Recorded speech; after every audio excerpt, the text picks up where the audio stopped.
Bonjour à toutes et à tous, bienvenue dans cette édition placée sous le signe de l'apprentissage. La mobilité et le logement des apprentis, leasing social, ouverture des internats, grande rencontre avec les entreprises. La ministre déléguée Sabrina Roubache détaille plusieurs pistes concrètes pour lever les freins qui empêchent encore trop d'étudiants d'accéder à l'apprentissage. Un plaidoyer en faveur de ce sujet justement, l'association WALT remet à la ministre un que sais-je de l'apprentissage, pensé pour donner aux élus les clés de lecture simples sur les sujets du secteur. Au total, 8 messages clés et des propositions concrètes.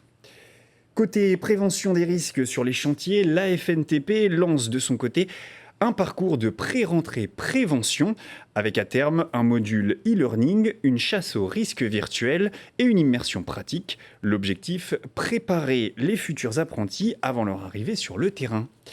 Et pour conclure, la réponse du gouvernement dans un entretien aux Échos, le ministre du Travail et des Solidarités Jean-Pierre Farandou promet de préserver les crédits en 2027 tout en annonçant un tour de vis sur la fraude et une réforme du CPF qui pourrait devenir plus professionnelle que personnelle. Bienvenue dans Formation et Territoire, le journal du 3CA BTP. Je suis ravi de vous retrouver aujourd'hui. Et on commence avec la question de la mobilité des apprentis. Le 8 juillet dernier, la ministre déléguée chargée de l'enseignement, de la formation professionnelle et de l'apprentissage, Sabrina Agresti-Roubache, a détaillé plusieurs chantiers en cours. Et pour en parler avec moi, Fabien Clerc. Bonjour Fabien. Bonjour Thomas. Alors effectivement, premier chantier, le leasing social. La ministre Sabrina Roubache travaille à la mise en place d'un dispositif de location de voitures sans permis, accessible dès 15 ans, sous conditions de revenus, conditions sociales, et en priorité pour les apprentis vivant en milieu rural, qui ont plus difficilement accès aux transports en commun, bien évidemment. Le ministère nous annonce qu'un partenaire a d'ores et déjà été identifié, et donc l'objectif, c'est d'aller très vite avec un déploiement dès la rentrée 2026. L'idée, nous explique la ministre, c'est de répondre à un besoin concret, sans ajouter de contraintes supplémentaires à des jeunes qui doivent déjà gérer leur formation, leur travail en apprentissage dans leur entreprise, et puis parfois la préparation du permis de conduire. Et concernant la question du logement, qui reste encore un frein important pour beaucoup d'apprentis ? Effectivement, c'est le deuxième chantier, les internats. La ministre souhaite ouvrir davantage ces internats aux apprentis, notamment pour les apprentis en bac professionnel, en BTS. La ministre rappelle d'ailleurs que près de 20% des places d'internat sont aujourd'hui vacantes. Alors pour y remédier, elle imagine une cartographie par académie, par département par département, qui serait mise à la disposition des CFA, avec tous les contacts utiles pour pouvoir identifier rapidement les solutions d'hébergement pour leurs apprentis. Troisième axe d'ailleurs évoqué par la ministre, c'est celui de l'information. L'idée, c'est d'organiser, là encore, dès la rentrée 2026, une grande rencontre au ministère entre les apprentis, les entreprises qui ont des postes à pourvoir. Et pour ça, elle cite en exemple un job dating qui a d'ores et déjà été réalisé à Marseille, dans le secteur industriel, avec plus de 600 jeunes qui ont trouvé une solution d'apprentissage, nous dit le ministère, à l'issue de la rencontre, le tout sur une seule journée. On avait à l'époque des industriels, l'armée, je sais, avait aussi été très sollicitée, et des entreprises comme Naval Group s'étaient engagées dans l'opération. La ministre s'est également exprimée à propos des CFA d'entreprise, si je ne m'abuse. Tout à fait, Thomas. Et à cette occasion, Grégory Tranois, le délégué général de la FIPA, qui est la Fondation Innovation pour les apprentissages, qui réunit des entreprises qui ont créé leur propre CFA d'entreprise, qui était une des innovations de la loi de 2018. La ministre a rappelé le développement de ce modèle, sa vertu. Elle le présente comme un vrai trait d'union entre la formation, l'emploi. Et la ministre considère que l'apprentissage, la formation professionnelle sont des leviers importants pour la compétitivité, pour la cohésion sociale, l'attractivité. Et elle souhaite développer, faire rayonner ce modèle en France, voire à l'international. On peut d'ailleurs préciser qu'il y a plusieurs entreprises du BTP qui sont engagées au sein de la FIPA. Et on enchaîne avec une initiative destinée à peser dans le débat public. L'association WALT a présenté, lors d'un webinaire organisé le 21 juillet, un document de plaidoyer pensé comme un que sais-je de l'apprentissage et remis dès le lendemain au cabinet de Sabrina Roubache. Alors l'idée, telle qu'elle a été présentée par Agnès Domenech, la déléguée générale de WALT, c'est de donner aux élus, aux politiques, des clés de lecture simples sur les enjeux de l'apprentissage. Alors c'est un document qui a déjà été envoyé la semaine du 13 juillet à près de 300 parlementaires, députés, sénateurs, plutôt des membres des commissions éducation, affaires sociales et des affaires économiques. Ça a été envoyé également aux ministères concernés et aux rapporteurs du récent rapport sur les baisses de financement de l'apprentissage depuis 2022. Et concrètement, à quoi ressemble ce document exactement ?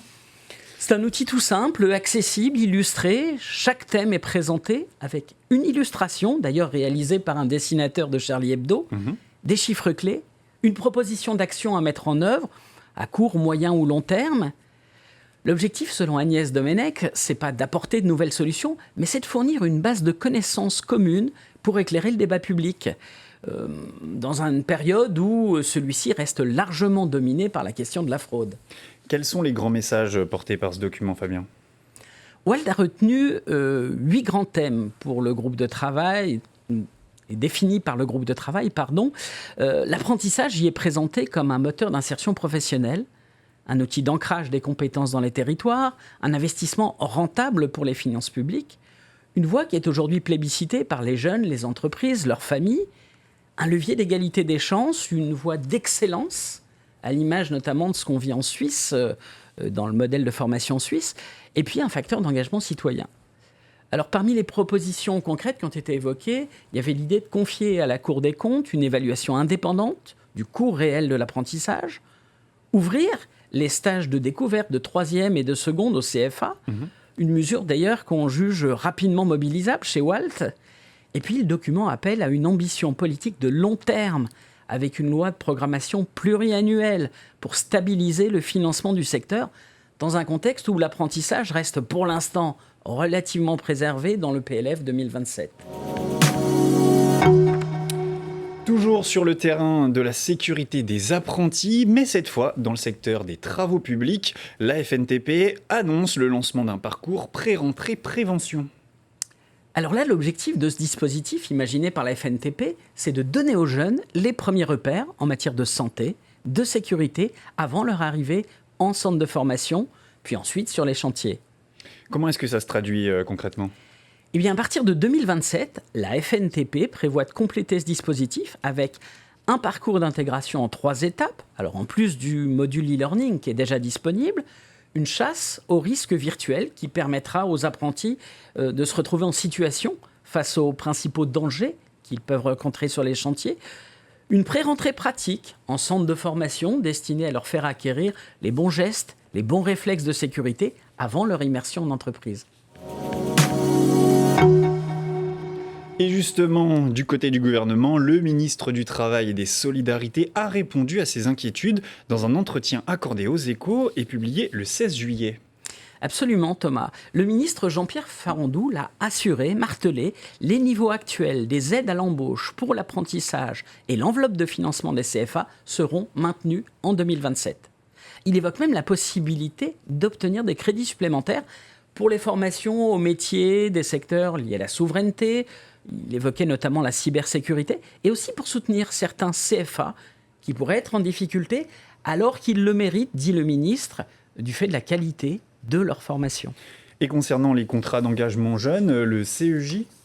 Alors le ministre annonce avoir maintenu leur nombre en 2027, soit un peu plus de 200 000 contrats, dans le cadre du plan d'accélération pour l'emploi des jeunes qu'il a lancé en mai dernier, mai 2026. Comment le gouvernement compte-t-il financer tout cela exactement dans un contexte budgétaire aussi contraint ? Alors le ministre Jean-Pierre Farandou mise beaucoup sur la lutte contre la fraude pour absorber une partie du 1,9 milliard d'économies qui sont demandées à son ministère pour 2027. Il évoque plusieurs centaines de millions d'euros d'ores et déjà à rattraper rapidement avec la fermeture de centres de formation frauduleux qui ont été engagés dès février 2026. Il y a aussi une mission qui est confiée à l'IGAS avec la ministre déléguée, Sabrina Roubache, qui doit déterminer les modalités, la structure la plus adaptée pour mener cette lutte impitoyable contre la fraude. On nous annonce aussi une nouvelle version du référentiel Calliope qui doit renforcer les exigences de qualité pour tous les organismes de formation financés sur fonds publics. Et le ministre a aussi évoqué une évolution du CPF. Oui, ça c'est un des sujets d'actualité qui ont beaucoup suscité de réactions ces derniers jours, puisque, alors il a annoncé vouloir faire évoluer le sigle du CPF, qui de compte personnel de formation deviendrait le compte professionnel de formation. Mais ce n'est pas anodin, c'est une vraie remise en cause du projet CPF de 2018, puisque l'objectif, c'est d'instaurer une vérification systématique de la cohérence de chaque formation avec le projet professionnel du salarié, et ceci avant toute utilisation du CPF. Alors cette vérification, elle pourrait être réalisée par l'employeur, si la formation a lieu pendant le temps de travail, par un conseiller en évolution professionnelle, opérateur du CEP, l'APEC pour les cadres, France Travail pour les demandeurs d'emploi, les missions locales pour les jeunes de moins de 26 ans, Cap Emploi pour les personnes en situation de handicap ou l'un des opérateurs habilités pour les salariés.